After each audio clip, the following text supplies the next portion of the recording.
राज्यर प्रतिश्रुति कमिटी आज बैठक थिला ये वर्ष द्वितीय बैठक ये बैठक रे माननीय विधानसभा रे जो प्रतिश्रुति आसी थाए ताहा जदि पूरण हो न थाए किंबा कम्प्लेक्स न होता है ताको आमे आलोचना करूँ। आज पंचायत राज एवं पानीय जल विभाग को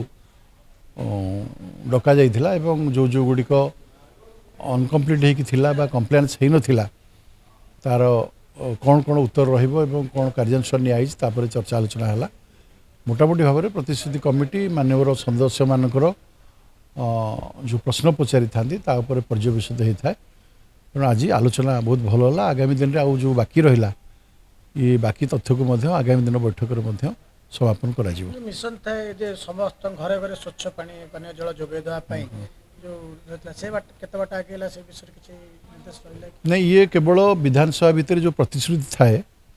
माननीय मंत्री जोड़ी को दे था से गुड़ आलोचना चर्चा हुए आपणकर स्वच्छ पीवा पानी दायित्व सरकार एवं विभाग तेणु से तार उत्तर सठिक भाव दे पारे कि आज जो विभाग आमर थिला आलोचना करने आम तारी आलोचना कलु।